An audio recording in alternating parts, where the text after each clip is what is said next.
अति परिशुद्ध, सर्वशक्त, सब कुछ के सृष्टिकर्ता और नियंत्रण करने वाले अति उन्नत प्रभु पिता के अति उन्नत परिशुद्ध नाम की अब और सदा सर्वदा के लिए स्तुति, महिमा, अधिकार, आधिपत्य और धन्यवाद होती रहे। आमीन।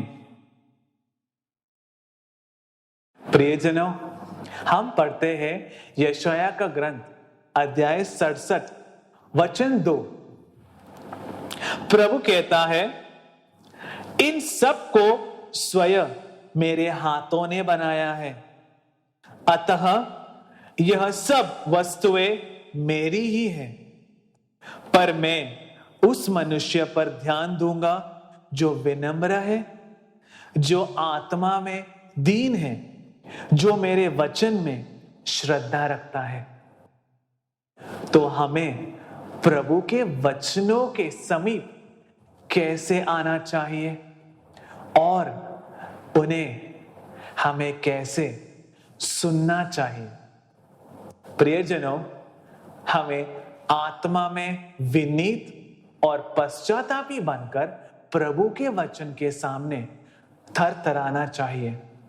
मुझे बताइए, यशायाह 67 में प्रभु ने किस तरह की विनम्रता का उल्लेख यहां किया है?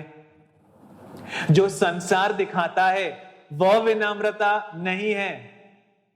यह वह नाटक नहीं है जिसे मनुष्य विनम्रता कहता है, जो वह इस संसार में अपने स्वयं महिमा और आपसी महिमा के लिए दिखाता है।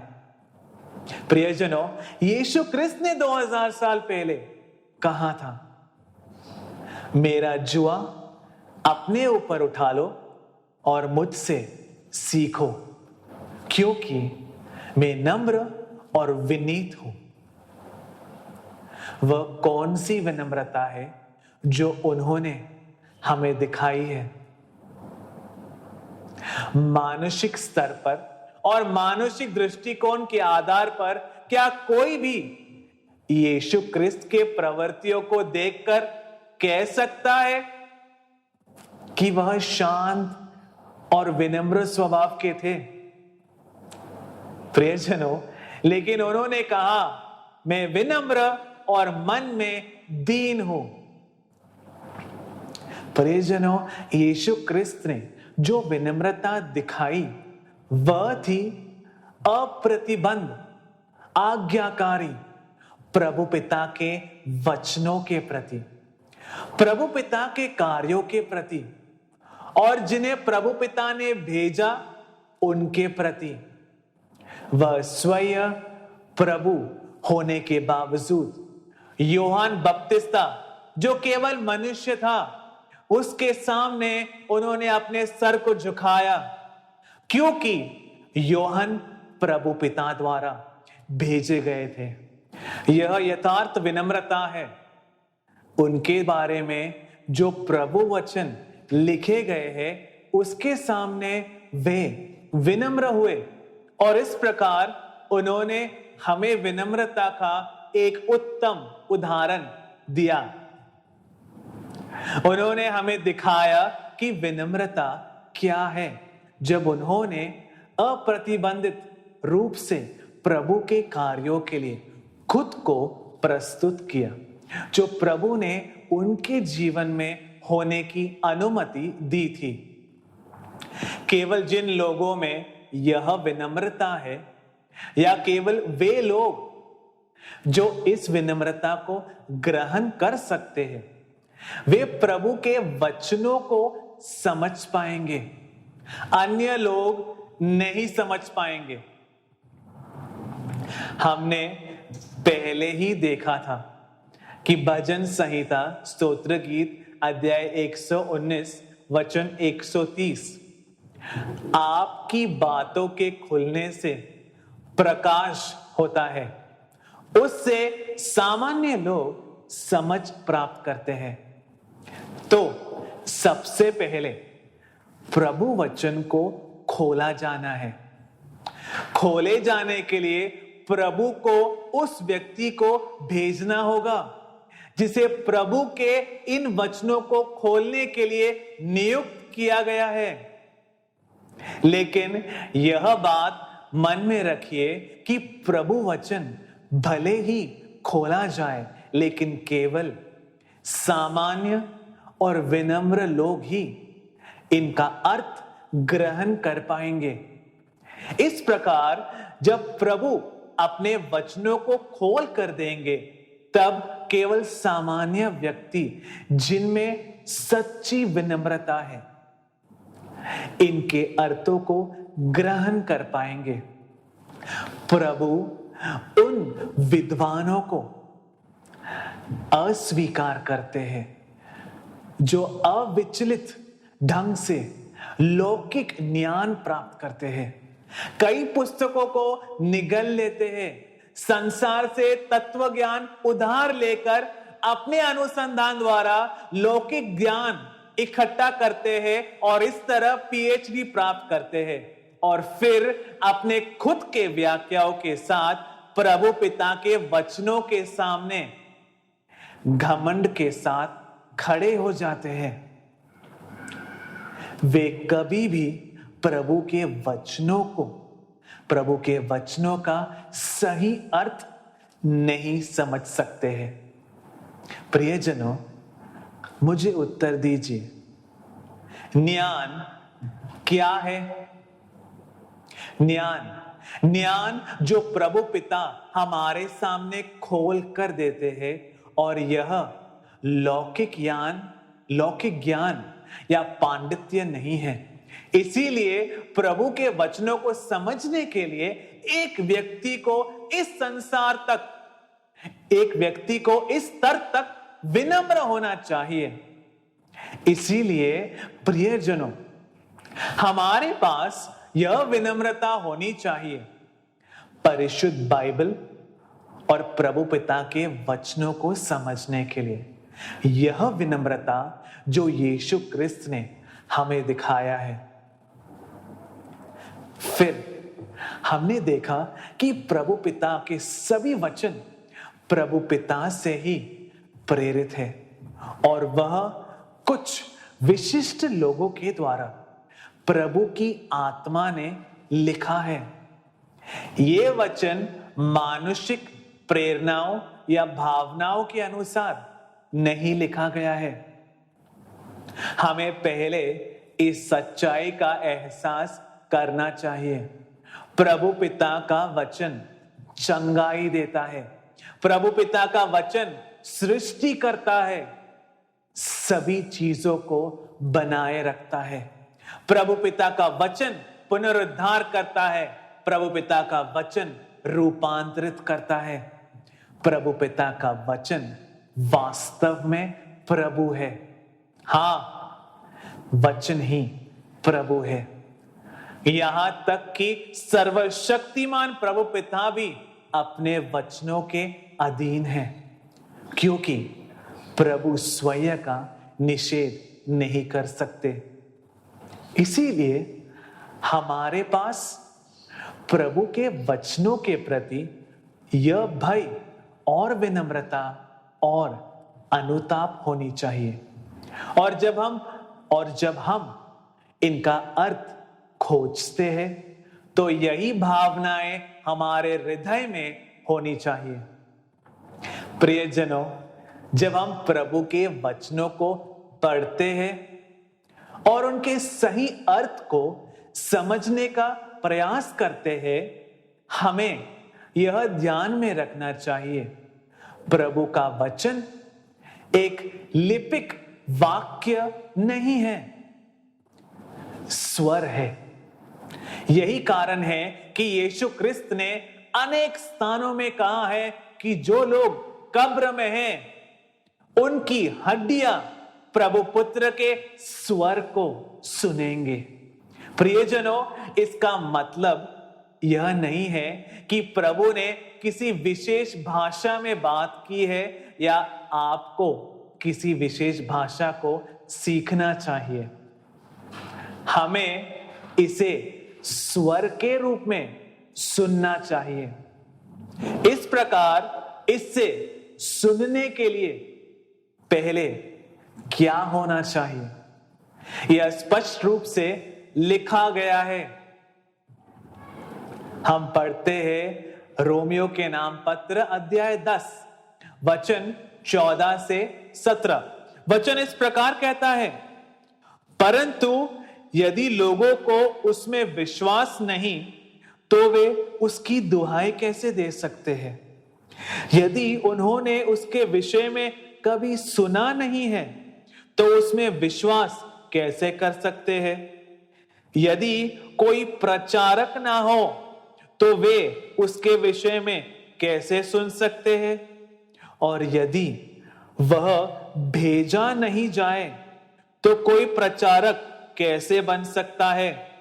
धर्म ग्रंथ में लिखा है, कल्याण का शुभ समाचार सुनाने वालों के चरण कितने सुंदर लगते हैं, किंतु सबने शुभ समाचार का स्वागत नहीं किया।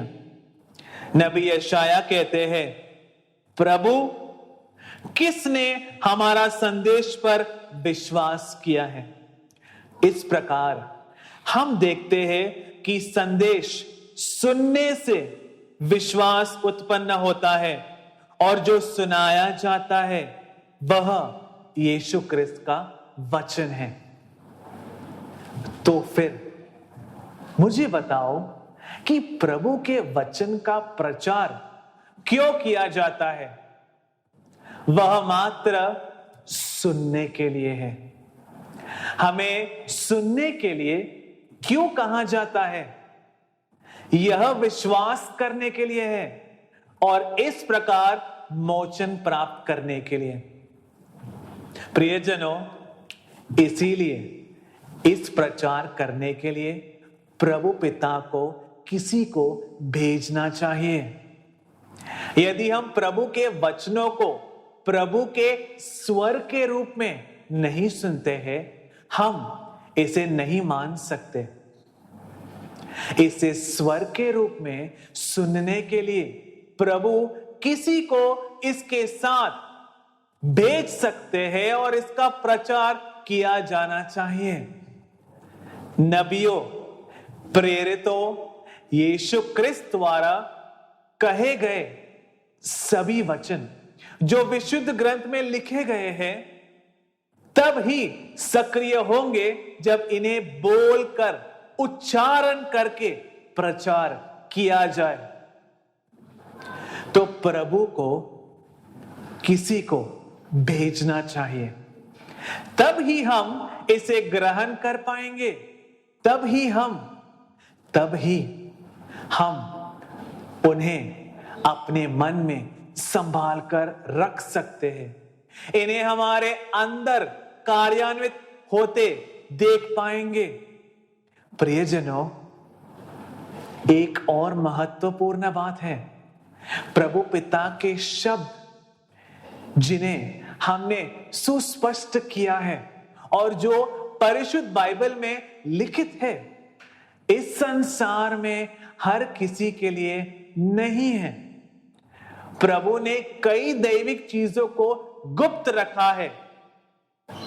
प्रियजनों, एक और महत्वपूर्ण बात है, प्रभु के शब्द जिन्हें हमने सुस्पष्ट किया है और जो परिशुद्ध बाइबल में लिखित है, इस संसार में हर किसी के लिए नहीं है। प्रभु ने कई दैविक चीजों को गुप्त रखा है। तब कुछ लोग पूछेंगे, प्रभु कुछ चीजों को गुप्त क्यों रखता है? प्रभु के वचन गुप्त क्यों रखे जाते हैं? क्या प्रभु पिता कुछ चीजों को छिपाते हैं? क्या प्रभु पक्षपात दिखाते हैं? जो लोग इस प्रकार बोलते हैं वे कभी नहीं जान पाएंगे कि प्रभु कौन है। प्रियजनों, वे इस तरह की निरर्थक बातों का उच्चारण करते हैं क्योंकि वे प्रभु के कल्पनाओं, प्रभु के परियोजनाओं, प्रभु के लक्ष्य और प्रभु के दान और वरदानों से अपरिचित है। जैसा कि प्रभु ने कहा, क्या तुम इस कारण से भ्रम में नहीं पड़े हो कि तुम न तो विशुद्ध ग्रंथ को जानते हो और न प्रभु पिता की शक्ति को। प्रियजनों, हम पढ़ते हैं विधि विवरण, व्यवस्था विवरण अध्याय 29 वचन 29।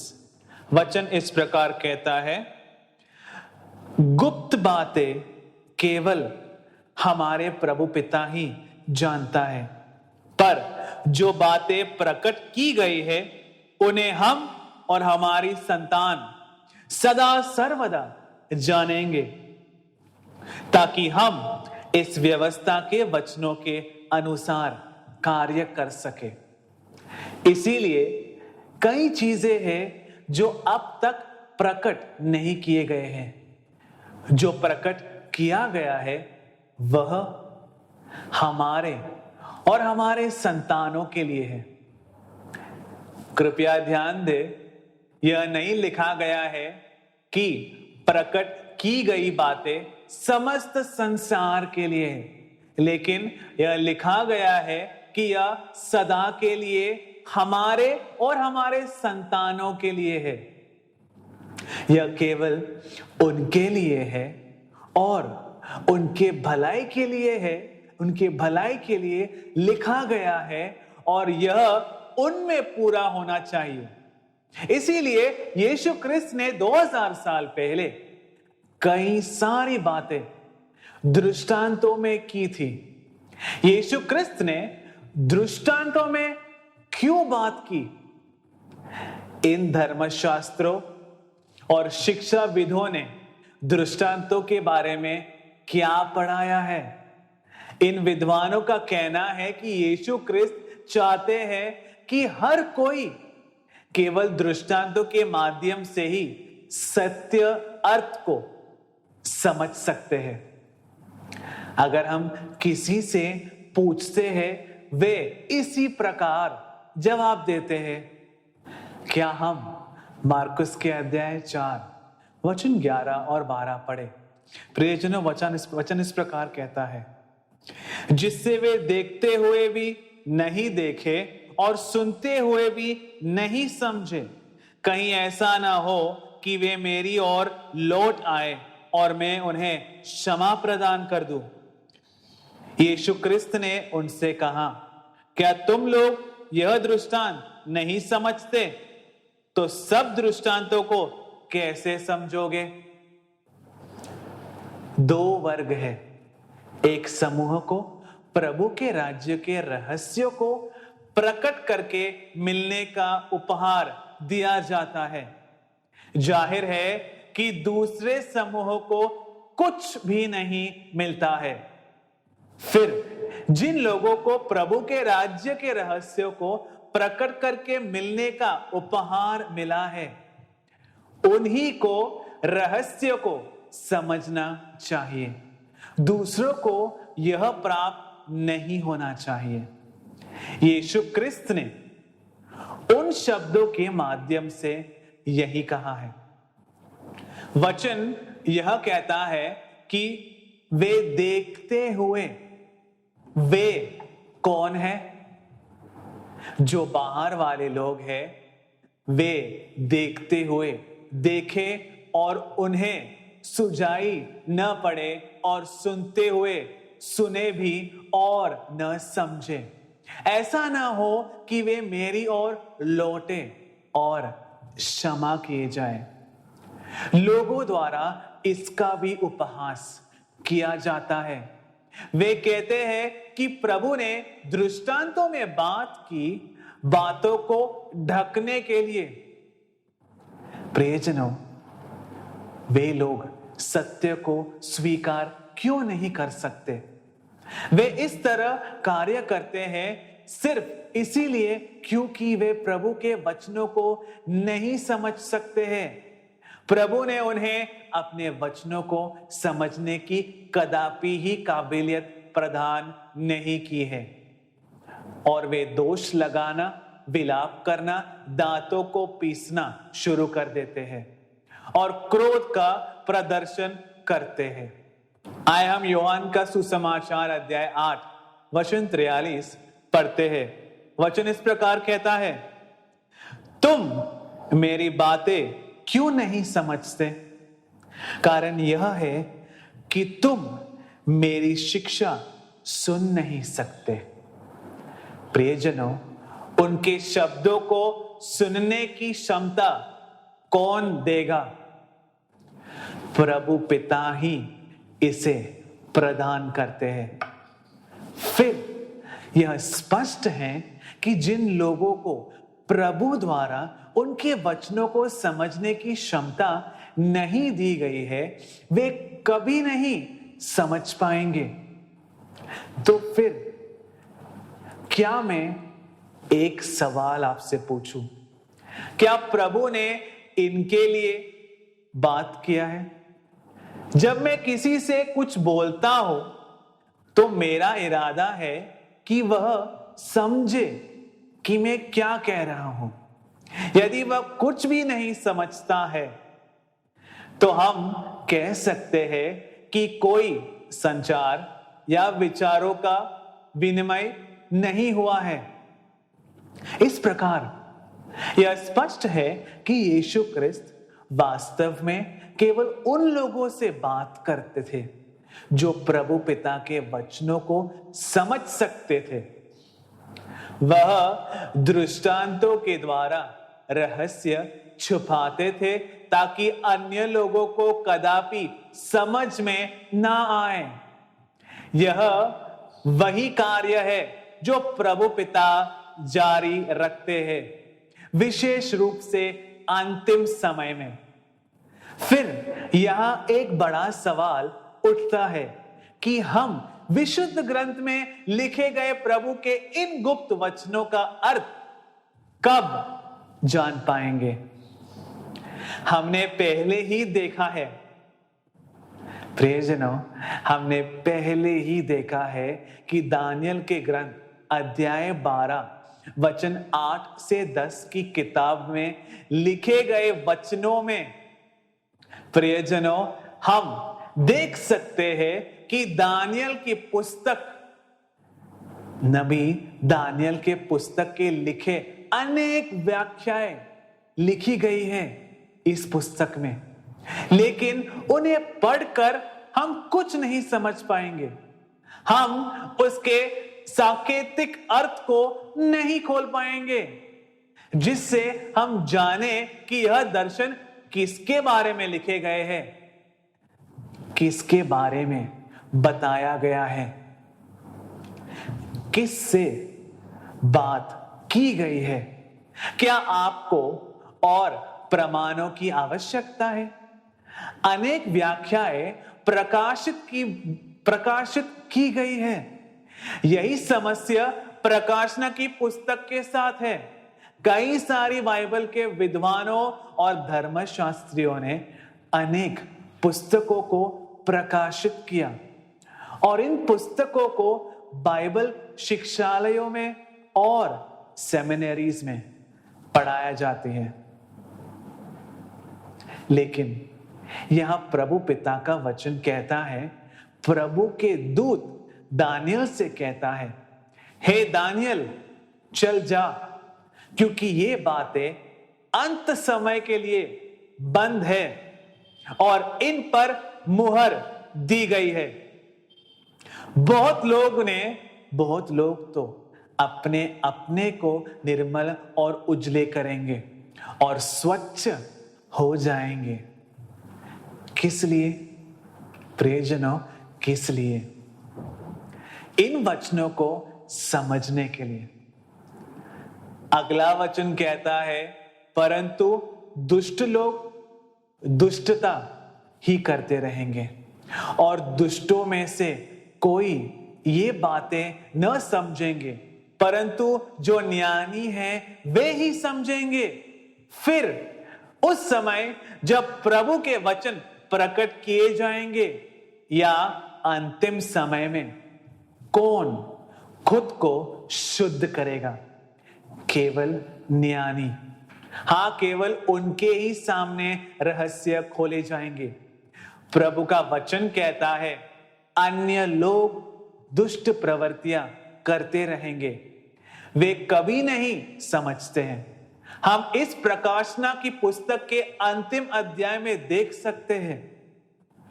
प्रियजनों, वचन इस प्रकार कहता है, जो अन्याय करता है वह अन्याय करता ही रहता है, करता ही रहे, और जो मलिन है वह मलिन बना रहे, और जो नीतिमान है वह नीतिमान बना रहे, और जो परिशुद्ध है वह परिशुद्ध बना रहे। मुझे बताओ कि इसका क्या कारण है। इस पुस्तक में जिन वचनों को मोहर बंद किया गया है उन्हें खोला जाना चाहिए। प्रभु के सारे वचन जो विशुद्ध ग्रंथ में मोहर बंद रखे गए थे, जब खुल जाएंगे तो लोगों का एक पूरा झुंड बुराई में बार बार डूबता ही रहेगा, लेकिन दूसरा समूह स्वयं को शुद्ध करेंगे और निर्मल बनकर प्रकट होंगे। वे दैविक ज्ञान रखने वाले लोग होंगे, वे ग्रहण कर पाएंगे। इस प्रकार प्रभु पिता के वचन प्रकट होते हैं और खोले जाते हैं और स्पष्ट रूप से समझा जाता है इन ज्ञानियों द्वारा केवल अंतिम समय में। इब्रानियों के अध्याय 1 वचन 1 और 2 में हम पढ़ते हैं। वचन इस प्रकार कहता है, प्राचीन काल में प्रभु पिता बारंबार और विभिन्न रूप से, विभिन्न रूपों में हमारे पूर्वजों से नबियों द्वारा बोला था, परंतु वर्तमान अंतिम युग में वह हमसे पुत्र द्वारा बोले हैं। परंतु वर्तमान अंतिम युग में वह हमसे पुत्र द्वारा बोलते हैं। उसने उस पुत्र के द्वारा समस्त विश्व की सृष्टि की और उसी को सब कुछ का उत्तराधिकारी नियुक्त किया है। प्रियजनों, यह 2000 साल पहले लिखा गया था। क्या मैं आपसे एक बात पूछूं? 2000 साल पहले क्या अंत का समय था? कदापि नहीं। अंतिम समय में भी लोग यह स्वीकार नहीं करना चाहते हैं कि यह अंतिम समय है। फिर लोग यह कैसे कह सकते हैं कि 2000 साल पहले अंत का समय था? नहीं। तो इस वाक्य का अर्थ क्या है? प्रभु पिता का वचन कहता है कि अंतिम समय के दौरान प्रभु ने अपने पुत्र के द्वारा बात किया है। प्रियजनों, लेकिन पुत्र के बारे में एक भविष्यवाणी इस पुस्तक में है। हम पढ़ते हैं यशाया का ग्रंथ अध्याय 42 वचन 1 से 3 में प्रभु के पुत्र के बारे में यह लिखा गया है, वह न तो चिल्लाएगा और न ऊंचे शब्द से बोलेगा। इसका अर्थ यह है कि वे प्रचार नहीं करेंगे।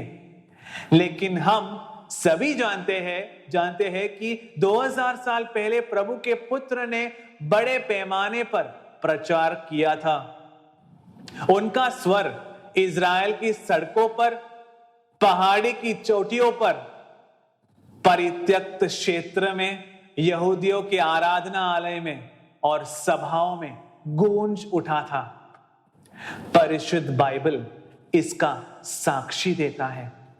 इस प्रकार हम समझ सकते हैं कि ये वचन उनके दूसरे आगमन में ही पूरे होंगे, जैसा कि उनके पहले आगमन के समय में उन्होंने इन सभी चीजों को किया था। लेकिन प्रियजनों, प्रभु ने हमसे यह प्रतिज्ञा की है, अंतिम समय के दौरान प्रभु पिता हमसे अपने पुत्र के द्वारा बात करेंगे। यह कैसे संभव हो सकता है? प्रभु पिता ने स्वयं इसे स्पष्ट किया है। हम पढ़ते हैं यूहन्ना का सुसमाचार अध्याय 16 वचन 12 से 14। वचन इस प्रकार कहता है, मुझे तुमसे और बहुत कुछ कहना है, परंतु अभी तुम वह नहीं समझ सकते। जब वह अर्थात सत्य का आत्मा आएगा, तब वह संपूर्ण सत्य में तुम्हारा मार्गदर्शन करेगा, क्योंकि वह अपनी ओर से नहीं कहेगा, बल्कि जो कुछ सुनेगा वही कहेगा और तुम्हें आने वाली बातों के विषय में बताएगा। वह मुझे महिमान्वित करेगा, क्योंकि उसे मेरी ओर से जो मिला है वह तुम्हें वही बताएगा। प्रियजनों, कई लोगों को यह गलतफहमी है कि ये वचन पेंतकुस्त के दिन परिशुद्ध आत्मा के आने के बारे में लिखा गया है। प्रियजनों, परिशुद्ध आत्मा 2000 साल पहले आए थे, लेकिन अब तक कोई भी सत्य की पूर्णता तक नहीं पहुंचा है। सत्य की आत्मा अंतिम समय में ही आएगी। सत्य क्या है? प्रभु का वचन सत्य है। जब प्रभु के वचन प्रकट किए जाते हैं और प्रभु के वचन में जो गुप्त रहस्य है जब प्रकाशित किए जाते हैं और हम सत्य की पूर्णता तक पहुंच जाते हैं, तब यह सत्य की आत्मा के आने का समय है। यह वह समय है जब सत्य की पूर्णता तक हमारा नेतृत्व किया जाता है और इस प्रकार हम स्वतंत्र हो जाते हैं। वह समय जब हमारे शरीर पाप, मृत्यु और जीर्णता के गुलामी से मुक्त किया जाता है और हम सत्य की पूर्णता तक हमारा नेतृत्व किया जाता है। वास्तव में 2000 साल पहले परिशुद्ध आत्मा का आगमन ऊपरी कमरे में पेंतकोस्त के समय हुआ था, अंतिम समय में नहीं हुआ था। यहां लिखा है कि जब सत्य की आत्मा आएगी, केवल तब सत्य की पूर्णता तक हमारा नेतृत्व किया जाएगा। प्रियजनों, यीशु क्रिस्त की आत्मा प्रभु के वचन की आत्मा है। वह अपने आप नहीं बोलेगा, लेकिन वह जो भी सुनेगा बोलेगा और वह आपको आने वाली चीजों के बारे में प्रख्यापन करेगा। क्या प्रचार किया जाना चाहिए? जो चीजें अंतिम समय में घटित होंगे, वे चीजें जो युगों के अंत में होंगे।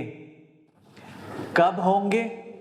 प्रियजनों, जब सत्य की आत्मा आएगी तो वह मेरी महिमा करेगा, क्योंकि वह मेरी बातों में से लेकर तुम्हें बताएगा। तब प्रभु के पुत्र हमें यह प्रतिज्ञा देते हैं और अपनी आत्मा के द्वारा अंतिम दिनों में हमें सत्य की पूर्णता तक ले जाता है, या वह हमें प्रभु के वचन में छुपे हुए सभी रहस्य को प्रकट करके सत्य की पूर्णता की ओर हमें सत्य की आत्मा या यीशु क्रिस्त की आत्मा के द्वारा ले जाएगा। जब हम विशुद्ध ग्रंथ को पढ़ते हैं तो हम आसानी से देख सकते हैं कि प्रभु इस कर्तव्य को पूरा करने के लिए एक व्यक्ति को भेजेंगे। यीशु क्रिस्त अपने दूसरे आगमन में अपना मुंह नहीं खोलेंगे, लेकिन उनकी आत्मा को सत्य की पूर्णता तक हमारा नेतृत्व करना होगा। यह कैसे संभव होगा? उसे अपनी आत्मा को किसी और को देकर उस व्यक्ति को प्रभु द्वारा चुने गए समुदाय को सत्य की पूर्णता तक नेतृत्व करने के लिए भेजना होगा।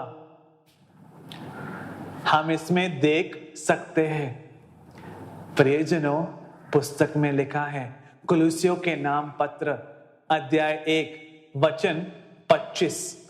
मैं वचन पढ़ता हूं। वचन इस प्रकार कहता है, मैं प्रभु पिता के प्रबंध के अनुसार कलीसिया का सेवक नियुक्त हुआ, ताकि मैं आप लोगों के हित के लिए प्रभु पिता का रहस्य सुनाऊं, जो युगों तथा पीढ़ियों तक गुप्त रहा और अब उसके विशुद्धों के लिए प्रकट किया गया है। मेरे प्रिय भाइयों और बहनों, मैं आपसे विनती करता हूं, कृपया अपने हृदय को खोलकर प्रभु पिता के वचनों को आप सुनिए। धर्मशास्त्री इस वचन के बारे में क्या व्याख्या करते हैं? उस समय के समुदाय और चर्च के लिए लिखे गए हैं ये वचन। क्या पौलुस ने चर्च की जरूरतों और समस्याओं को हल करने के लिए यह वचन लिखा था? क्या इसका मतलब है कि यह उस समय के लोगों के लिए है? अगर आप इस धारणा के साथ प्रभु वचन पढ़ोगे तो आपको प्रभु वचन नहीं समझ में आएगा। यह उन लोगों के लिए नहीं लिखा गया है, क्योंकि पौलुस ने अपना कर्तव्य पूरा नहीं किया। न तो पौलुस और न ही अन्य प्रेरित इस नियोग को अंजाम देने में सक्षम थे। वे नहीं कर सकते थे, ना कर सकते हैं। आपको कारण पता है? क्योंकि हमने पहले भी देखा है कि प्रभु वचन अंत दिनों में ही प्रकट होकर सत्य की पूर्णता तक पहुंचने में हमारा नेतृत्व करता है। यह यीशु क्रिस्त की आत्मा द्वारा ही किया जा सकता है। प्रियजनों, इसीलिए एक व्यक्ति जिसमें यीशु क्रिस्त की आत्मा है, उसे एक चुने हुए समुदाय के पास भेजा जाना चाहिए। एक ऐसा समुदाय जिसको प्रभु पिता ने अंतिम दिनों में आकर्षित कर एकत्र किया है। इस कारण यह वचन प्रेरित पौलुस के बारे में नहीं है। प्रियजनों, पौलुस ने यह कभी नहीं किया था और यह 2000 साल पहले हुआ ही नहीं। और इस कारण प्रभु को किसी को भेजना होगा। हम प्रभु के वचन में पढ़ते हैं, रोमियो के नाम पत्र अध्याय 10 वचन 14 से 17 वचन इस प्रकार कहता है, परंतु यदि लोगों को उसमें विश्वास नहीं तो वे उसकी दुहाई कैसे दे सकते हैं? यदि उन्होंने उसके विषय में कभी सुना ही नहीं तो उसमें विश्वास कैसे कर सकते हैं? यदि कोई प्रचारक ना हो तो वे उसके विषय में कैसे सुन सकते हैं? और यदि वह भेजा नहीं जाए तो कोई प्रचारक कैसे बन सकता है? धर्म ग्रंथ में लिखा है, कल्याण का शुभ समाचार सुनाने वालों के चरण कितने सुंदर लगते हैं, किंतु सब ने शुभ समाचार का स्वागत नहीं किया है। नबी यशाया कहते हैं, प्रभु किसने हमारे संदेश पर विश्वास किया है? इस प्रकार हम देखते हैं कि संदेश सुनने से विश्वास उत्पन्न होता है और जो सुनाया जाता है वह यीशु क्रिस्त का वचन है। प्रियजनों, मैं इस वचन को दोहराते आया हूं क्योंकि इस प्रभु वचन का अर्थ यानी जो प्रभु हमें कहने की इच्छा रखते हैं, यह तो कभी भी समझा नहीं जा सकता है और किसी के बोलने से या दावा करने से कि उन्हें एक प्रकाशना मिली है, इससे प्रभु वचन का सत्य अर्थ साबित नहीं होता और न ही किसी के आत्मशोध के माध्यम से प्राप्त किया जा सकता है। यह जानने के लिए कि प्रभु हमें क्या कहने का इरादा रखते हैं या हमें इन दिव्य रहस्यों को प्रकट होकर मिलने के लिए प्रभु पिता को अंतिम समय में इस उत्तरदायित्व को पूरा करने के लिए किसी को भेजना चाहिए। यह व्यक्ति यीशु क्रिस्त की आत्मा यानी प्रभु के पुत्र की आत्मा द्वारा इन दिव्य रहस्यों को हमारे सामने प्रकट करते हैं। यह व्यक्ति कौन होना चाहिए? हम पढ़ेंगे आमोस का ग्रंथ अध्याय 3 वचन 7। वचन इस प्रकार कहता है, निसंदेह प्रभु पिता अपने सेवक नबियों पर अपना भेद प्रकट किए बिना कोई कार्य नहीं करता। इस प्रकार प्रभु पिता का वचन कहता है कि अंतिम दिनों में प्रभु के सारे कार्यों को नबी द्वारा प्रकट किया जाना चाहिए। प्रियजनों, हम लूकस के अध्याय 16 वचन 16 में पढ़ते हैं, योहन तक नियम और नबियों का समय था, उसके बाद से प्रभु के राज्य का सुसमाचार सुनाया जाता है और सब उसमें प्रवेश करने का बहुत प्रयत्न कर रहे हैं। फिर मुझे बताओ, नबियों को किस समय तक भेजा गया था? योहन बपतिस्मा के समय तक। इसका मतलब है कि योहन अंतिम नबी था। तब से हम देख सकते हैं कि कोई भी नबी नहीं भेजा गया था। प्रभु वचन के अनुसार प्रभु कोई भी नबी को नहीं भेजते हैं सिवाय अंत के समय में। वचन के आधार पर कोई भी नबी को प्रभु पिता ने नए वेदान के समय में नहीं भेजा था। प्रियजनों, प्रभु पिता ने कभी कोई नबी को इस समय में भेजा ही नहीं था और यीशु क्रिस्त ने भी नहीं किसी नबी को या प्रवाचक को नहीं भेजा, पर उन्होंने प्रेरितों को भेजा था। प्रियजनों, इसीलिए जो लोग इन दिनों में प्रवाचकों के रूप में दावा करते हैं वे झूठे प्रवाचक हैं। लेकिन प्रभु वचन में यह स्पष्ट रूप से लिखा है कि प्रभु पिता सभी रहस्यों को अपने नबियों के द्वारा ही प्रकट करेंगे। इसीलिए नबियों के माध्यम से हमें दिव्य रहस्य प्रकट करने के लिए प्रभु पिता ने अंतिम समय में नबियों के समूह से, मूसा से योहन बपतिस्मा तक किसी नबी को भेजना चाहिए। यह लिखा है कि अनेक प्रवाचकों को प्रभु पिता अंतिम समय में भेजेंगे। यह परिशुद्ध बाइबल में लिखा गया है कि प्रभु पिता अंतिम समय में पुराने नबियों को फिर से इस संसार में भेजेंगे।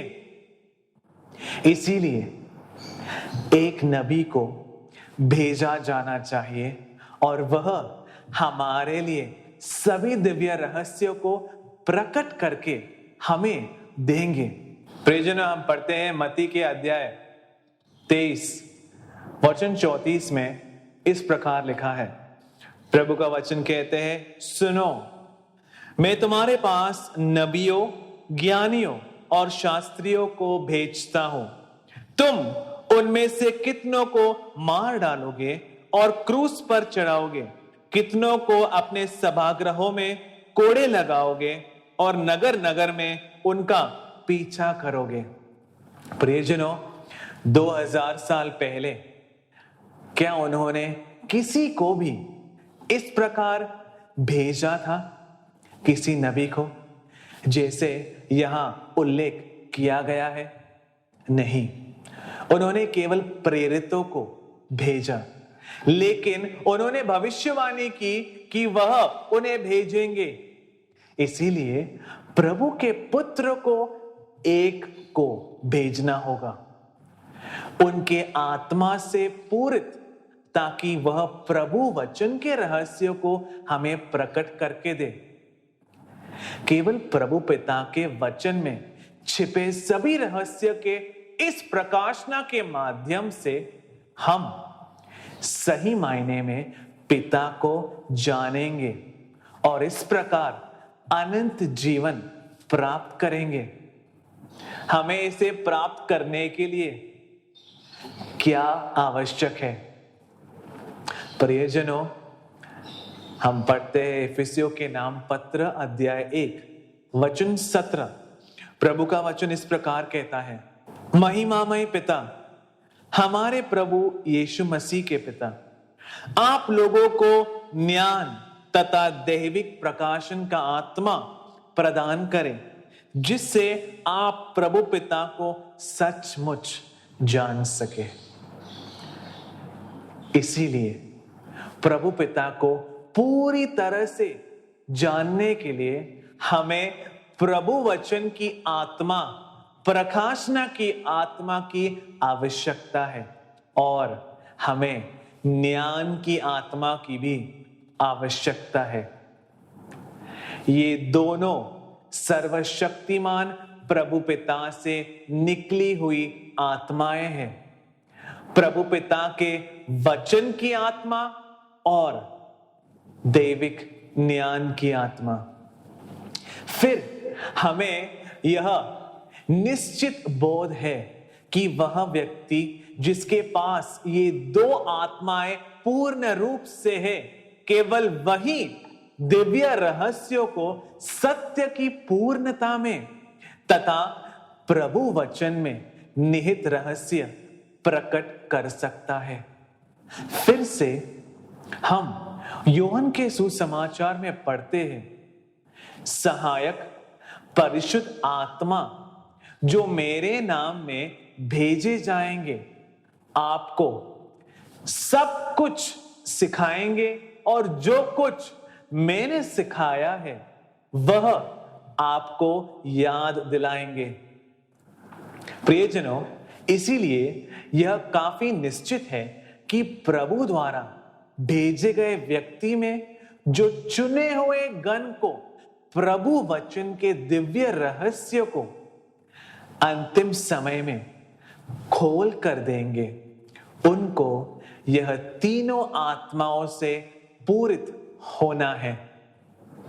यानी उन्हें यीशु क्रिस्त की आत्मा, दैविक ज्ञान की आत्मा और परिशुद्ध आत्मा से पूरित होना है।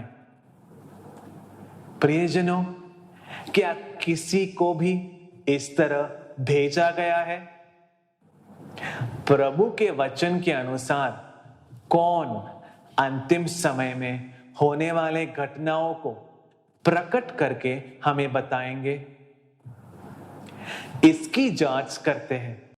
प्रवक्ता ग्रंथ अध्याय 48 वचन 24 और 25। प्रभु का वचन इस प्रकार कहता है, नबी ने दिव्य शक्ति से प्रेरित होकर अंतिम दिनों के दृश्यों का दर्शन किया। उन्होंने सियोन में शोक मनाने वालों को सांत्वना दे। उन्होंने युगांत तक होने वाली घटनाएं घोषित की और घटित होने के पूर्व गुप्त बातों को हमारे सामने प्रकट किया। प्रियजनों, यह नबी यशाया के बारे में यहां लिखा गया है। नबी यशाया अपनी दिव्य शक्ति से प्रेरित होकर भविष्य को देखते हैं और सियोन में शोक मनाने वालों को सांत्वना देते हैं। यह एक विशाल विषय है। वह क्या सांत्वना देता है? प्रभु की ओर से हमें क्या सांत्वना मिलती है? यह किसको दिया जाता है? हमें इस वचन का सावधानी पूर्वक विश्लेषण करना चाहिए, तभी हम सही अर्थ को समझ सकेंगे। वास्तव में ऐसा होने से पहले नबी यशाया अंतिम समय में होने वाली घटनाओं के रहस्य को उनके होने से पहले बताएंगे। कहां बताएंगे? प्रियजनों, सियोन में। इसीलिए नबी यशाया वह व्यक्ति है जो प्रभु पिता के वचन में निहित दिव्य रहस्यों को प्रकट करने के लिए प्रभु पिता द्वारा सियोन को भेजे जाते हैं। इसीलिए वह सत्वार्ता के दूत है, शुभ समाचार के दूत है। हम यशाया का ग्रंथ अध्याय 52 वचन 7 और 8 पढ़े। पर्वतों पर उसके पैर कितने सुंदर दिखाई देते हैं, जो शुभ समाचार सुनाने के लिए आता है, जो समाधान का संदेश सुनाता है, जो कुशल मंगल का समाचार लाता है, जो उद्धार की सूचना देता है, जो सियोन से यह कहता है कि तेरे प्रभु गॉड है, तेरे प्रभु राजा है। सुन, तेरे पहरेदार उच्च स्वर में सब मिलकर आनंद से गीत गा रहे हैं। वे साक्षात देख रहे हैं कि प्रभु सियोन को लौट रहा है। लोगों को गलतफहमी है कि यह वचन यीशु क्रिस्त के लिए है। यह निश्चित रूप से उनके बारे में नहीं है। प्रभु वचन यहां कह रहा है, यह देखो, यीशु क्रिस्त तुम पर राज्य करने आ रहे हैं।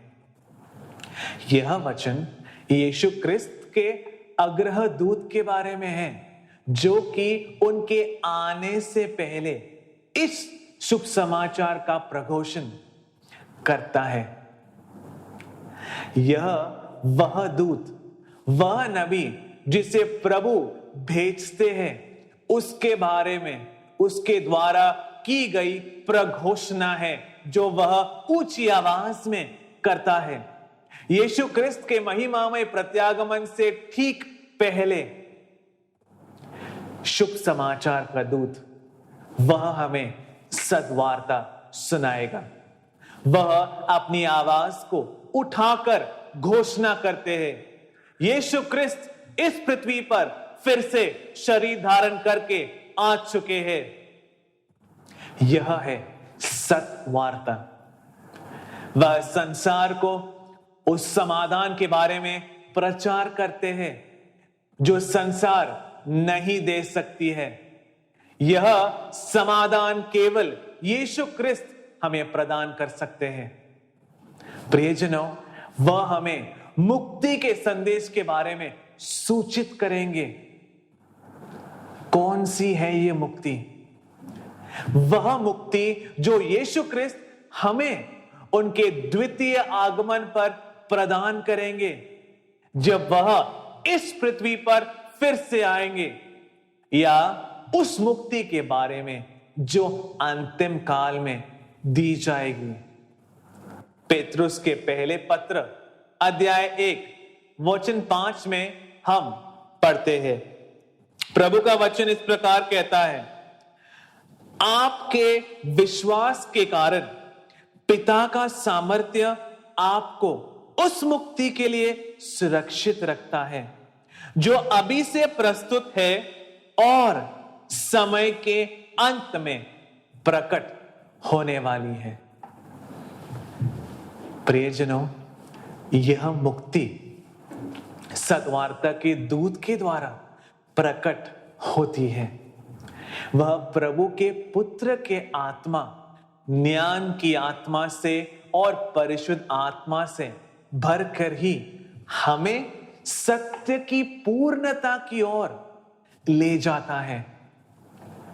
इब्रानियों के नाम पत्र अध्याय 2 वचन 12, प्रभु का वचन इस प्रकार कहता है, और यीशु क्रिस्त कहते हैं, मैं अपने भाई बहनों के सामने आपका नाम का बखान करूंगा, मैं सभा के बीच आपका गुणगान करूंगा।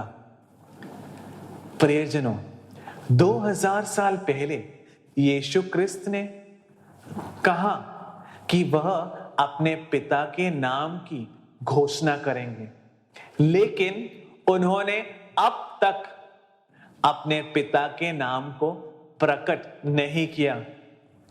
जैसा कि बहुत से लोग मानते हैं कि प्रभु पिता का नाम प्रभु है, पर यह नाम नहीं है, या मैं जो हूं वो मैं हूं, जैसे कि प्रभु ने मूसा को प्रकट करके दिया था। यदि पिता का नाम प्रभु होता तो यीशु क्रिस्त हमें कभी नहीं बताते, मैं अपने भाइयों और बहनों को आपका नाम घोषित करूंगा। पर यह यीशु क्रिस्त है जो पिता को प्रकट करते हैं। प्रियजनों, हमें और किसी से पिता के बारे में पता नहीं चलेगा, तो यीशु क्रिस्त को अपने पिता के बारे में हमें बताना है। उनके पहले आगमन में उन्होंने कभी भी अपने पिता को प्रकट नहीं किया, तो जाहिर है कि वह अपने दूसरे आगमन में हमारे लिए अपने पिता को प्रकट करेंगे।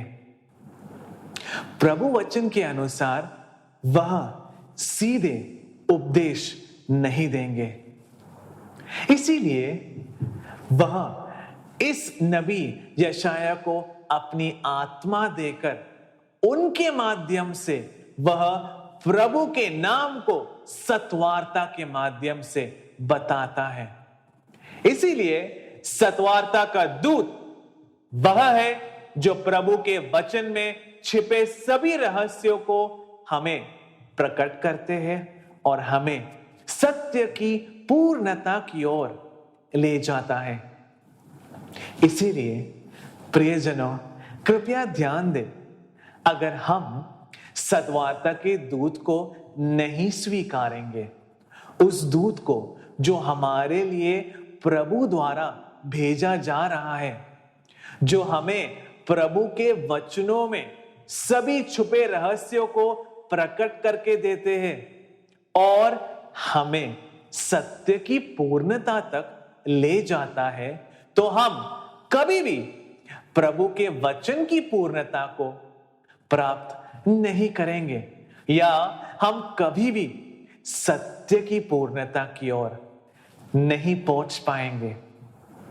इस प्रकार जो सत्य की पूर्णता तक नहीं पहुंचा है, वह कभी भी मृत्यु, पाप और जीर्णता की गुलामी से मुक्त नहीं होगा। उसके शरीर को इन बंधनों से नहीं छुड़ाया जाएगा और इस तरह उसे अनंत जीवन से वंचित कर दिया जाएगा। वह यीशु क्रिस्त द्वारा स्थापित किए स्वर्गीय निवास स्थान में प्रवेश नहीं कर पाएगा, क्योंकि वह स्वतंत्र नहीं है और इस प्रकार वह प्रभु का बेटा या बेटी नहीं है। इस प्रकार परिशुद्ध शब्दों में छिपे हुए सभी रहस्यों को प्रकट करने के लिए और हमें रहस्य की पूर्णता तक ले जाने के लिए हमारे काल में प्रभु ने नबी यशाया को भेजा है। संसार उन्हें जोसेफ पुन्नार पुकारती है। केवल वही विशुद्ध ग्रंथ में छिपे और मुद्रित किए गए रहस्यों को प्रकट कर सकता है। वह उन्हें हमारे सामने प्रकट करेंगे। लूकस का सुसमाचार अध्याय 24 वचन 45 हम पढ़ते हैं। प्रभु का वचन इस प्रकार कहता है, तब यीशु ने शिष्य के मन खोल दी कि वह धर्म ग्रंथ को समझ सके। प्रियजनों, हम पहले ही जान चुके हैं कि विशुद्ध ग्रंथों में छुपे हुए सभी रहस्य अंतिम समय में सामने आते हैं। हम प्रभु के इन सभी शब्दों को हमें प्रभु के इन सभी शब्दों को खोला जाएगा तो कौन इसे समझेगा? दिव्य ज्ञान रखने वाले। इसीलिए प्रभु के शब्दों को समझने के लिए हमारे मन को खोला जाना चाहिए। इस प्रकार इस व्यक्ति के माध्यम से जिसे प्रभु के शब्द में छुपे हुए रहस्यों को प्रकट करने के उद्देश्य से भेजा जा रहा है, यीशु क्रिस्त की आत्मा हमारे मन को खोलती है। यदि प्रभु ने जिसे भेजा है उसके द्वारा हमारा मन नहीं खुलता तो हम विशुद्ध ग्रंथ को नहीं समझ सकते हैं। यह एक और कर्तव्य है जिसे प्रभु ने सद्वार्ता के दूत को सौंपा है।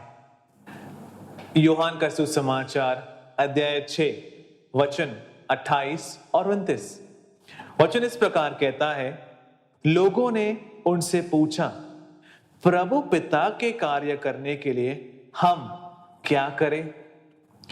यीशु ने उन्हें उत्तर दिया, प्रभु पिता का कार्य यह है कि जिसे उसने भेजा है उसमें विश्वास करो। प्रियजनों, कृपया इस प्रश्न की महत्व पर ध्यान दें। प्रभु की इच्छा के अनुसार कार्य करने के लिए क्या करना चाहिए? यीशु ने जो उत्तर दिया उसके महत्व को आप देखो। यीशु ने उन्हें उत्तर दिया, यह प्रभु की इच्छा के अनुसार कार्य है कि जिसे उन्होंने भेजा है उस पर विश्वास करो। इसीलिए प्रभु के वचनों को खोलने और प्रभु वचन के मुद्रित रहस्य को प्रकट करने, उसके सही अर्थ को बताने और सत्य की पूर्णता तक हमारा नेतृत्व करने के लिए प्रभु पिता ने इस नबी को अंत के समय में भेजा है। वही है नबी यशाया और लोग उन्हें जोसेफ पुन्नार बुलाते हैं। प्रभु के वचनों को खोलकर मिलने के लिए और उसको स्पष्ट रूप से समझने के लिए तुम्हें उस नबी पर विश्वास करना होगा। केवल इसी मार्ग द्वारा हमें अनंत जीवन प्राप्त होगा।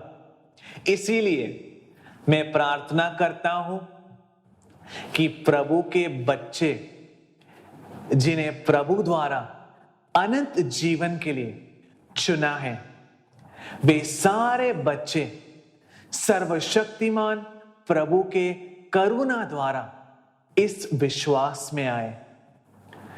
प्रभु की इच्छा अनुसार कार्य है कि जिसे उन्होंने भेजा है उस पर विश्वास करें। आमीन।